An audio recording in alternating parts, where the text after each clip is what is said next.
खबरदार रहने के लिए चैनल को सब्सक्राइब करें और प्रेस करें बेल आइकन।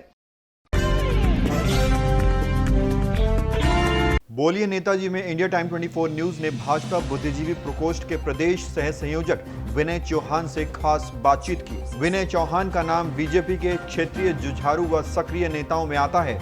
देखिए ये खास इंटरव्यू। नमस्कार, आप देख रहे हैं इंडिया टाइम 24 न्यूज। आपके साथ मैं हूं प्रवीण और आज बोलिए नेताजी के इस कार्यक्रम में मेरे साथ मौजूद हैं भाजपा बुद्धिजीवी प्रकोष्ठ के दिल्ली प्रदेश सह संयोजक विनय चौहान जी। बहुत बहुत स्वागत है। नमस्कार, धन्यवाद जी।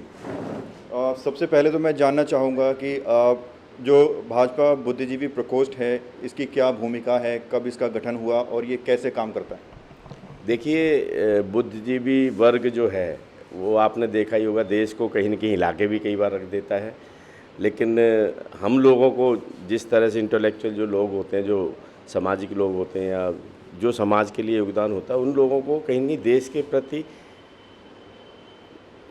देश के लिए सोचना चाहिए, ना कि नेगेटिविटी फैलाने के लिए। तो हमारा जो दिल्ली प्रदेश का बुद्धिजीवी प्रकोष्ठ है वो इसी की जो मोदी जी की नीतियां हैं, जो देश को आगे बढ़ाने की, देश को आगे ले जाने के जो काम है, तो इंटेलेक्चुअल जो सेल है हमारा बुद्धिजीवी प्रकोष्ठ का दिल्ली प्रदेश का, वो जन जन तक अपने प्रतिभा के माध्यम से जो जागरूक लोग हैं अपने एक क्षेत्र में, उन लोगों तक वो बातें ज़रूर पहुंचाएं, क्योंकि नेगेटिविटी बहुत जल्दी फैलती है। कोई अच्छा काम होता है देश में तो वो शायद जल्दी से किसी को समझ नहीं आता। तो वो चीज़ें जो हम लोगों की जिम्मेवारी है कि अपने क्षेत्र में, अपने वार्ड में, अपनी विधानसभा में उन चीज़ों को लेके जाएं। और जहाँ पे भी कोई गलत, जिस तरह से कोई बहका देता है, लोगों को फुसला के, झूठ बोल के जो ठीक चीज़ है उसको भी ख़राब करने की कोशिश, तो उसको हम लोग कोशिश करते हैं कि जो हमारे मोदी जी के द्वारा देश के लिए जो कार्य किए जा रहे हैं, इतने अच्छे अच्छे कार्य हो रहे हैं। पहले आप देखिएगा,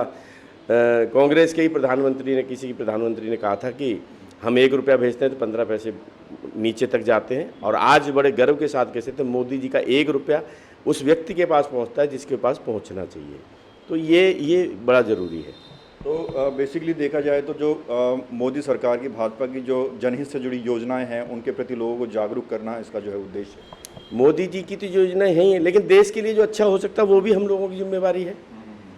कोई देश के लिए, देश की तरक्की के लिए, देश के समाज के लिए, समाज में भी कहीं कोई कुरीतियाँ हैं, कोई चीज़ें हैं, तो उनको भी तो हम लोग, जिम्मेवारी हमारी कि उनको ख़त्म करके और सबको एक साथ लेके चल के और उनको आगे बढ़ाना है।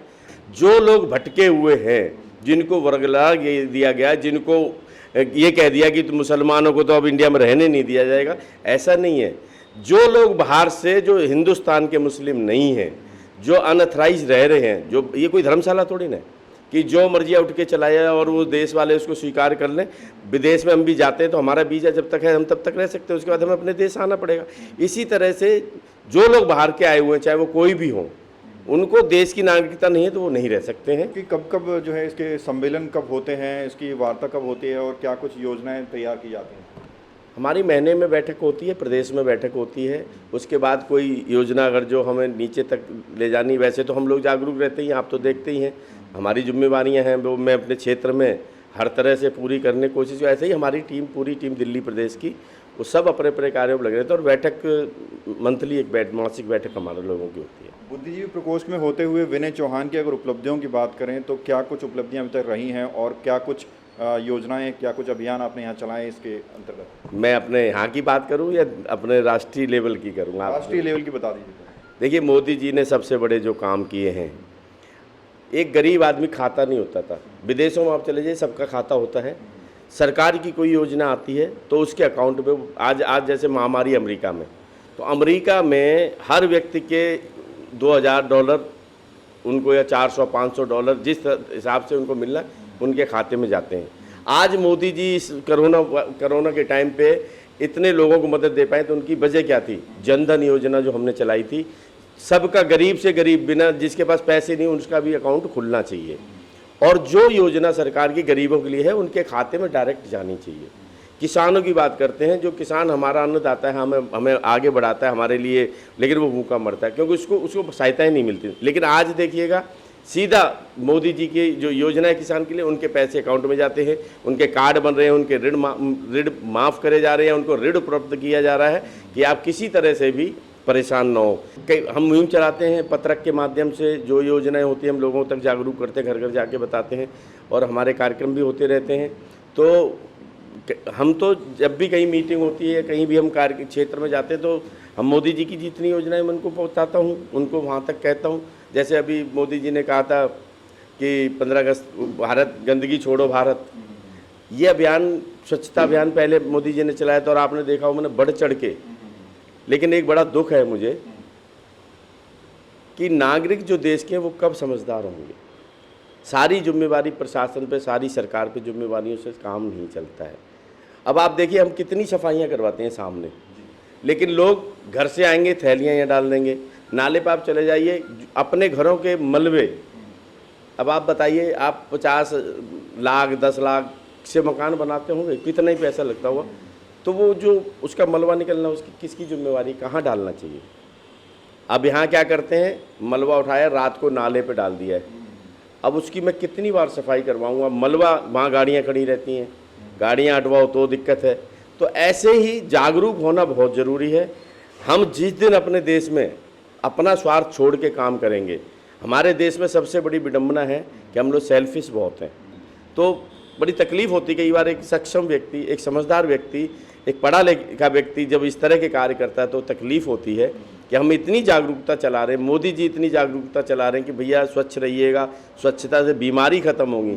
सबसे बड़ी जड़ है, अगर जो गंदगी रहेगी तो हम लोगों की स्वास्थ्य ठीक नहीं रहेंगे। पर्यावरण का अभी उतना देख रहे हैं दिल्ली में कितना बुरा हाल है, लेकिन पढ़े लिखे लोग मैंने देखा स्कूटर पे आते हैं और थैली निकालेंगे और कहीं भी छोड़ देंगे। तो जागरूक होना पड़ेगा, बहुत ज़रूरी है भैया, बहुत ज़रूरी है। तो ये तमाम जो योजनाएं हैं इनको पहुंचाना जन जन तक कार्य होता है बुद्धिजीवी प्रकोष्ठ का। एक विंग है ये बीजेपी की, जैसे तमाम विंग है, युवा मोर्चा, जे सेल, तमाम जैसी विंग है।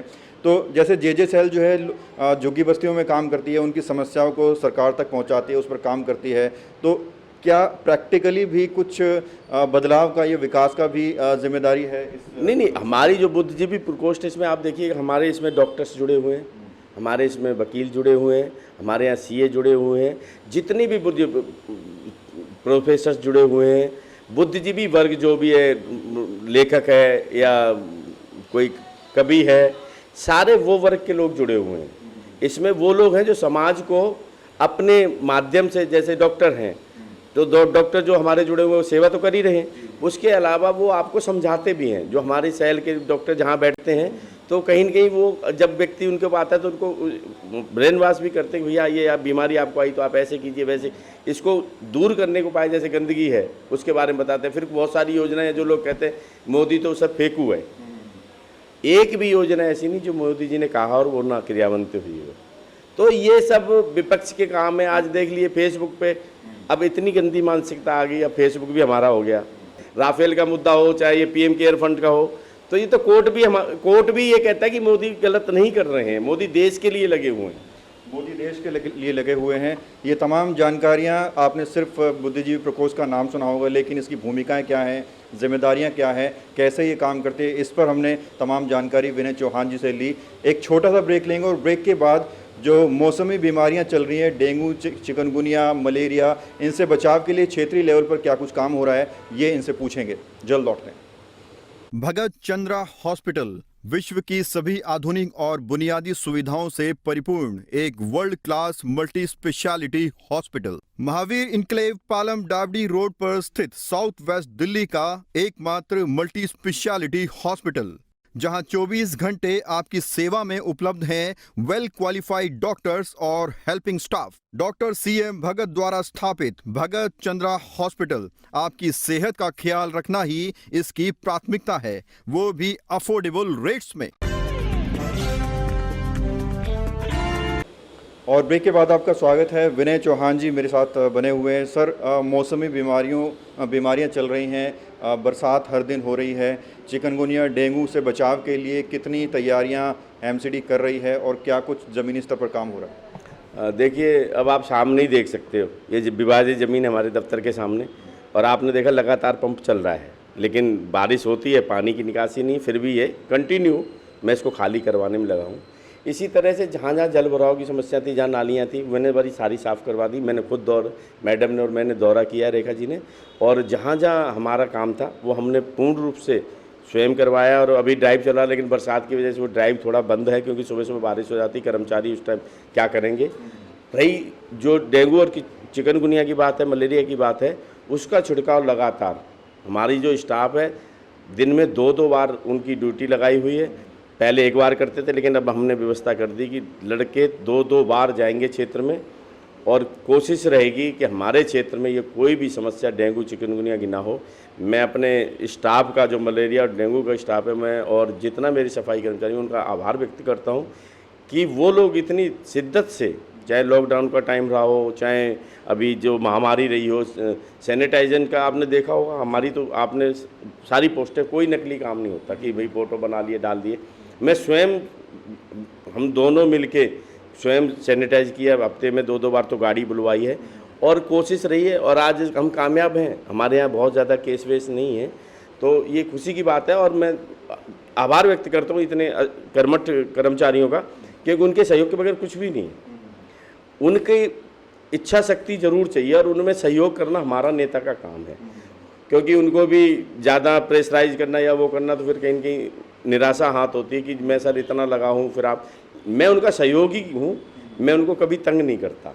और मुझे खुशी होती है कि हमारा डिपार्टमेंट इतने अच्छे हैं कि सभी डीसी साहब को भी फ़ोन करो तो वो भी हमारे साथ रहते हैं, और जो भी काम है हम कर रहे हैं। और डेंगू चिकनगुनिया के लिए जो भी प्रयास होगा, घर घर तक हम जाएंगे और घर घर तक इसको पहुंचाएंगे। विनय जी, बीमारियों से बचने के लिए तो आप लगातार छिड़काव करा रहे हैं, कीटनाशक दवाएं छिड़कवा रहे हैं, लेकिन क्या कुछ दिक्कतें सीवरेज व्यवस्था की वजह से भी आती हैं? जल भराव जो है कई गलियों में देखा जाता है, तो उसकी वजह से भी कुछ समस्या आती है? सबसे बड़ी समस्या हमारे यहाँ, तो आप देख लीजिएगा, 5-5 साल हो गए यहाँ पे जल बोर्ड के सीवर पास करवाए। प्रदुमन जी थे, 5 साल तो शास्त्री जी के निकल गए।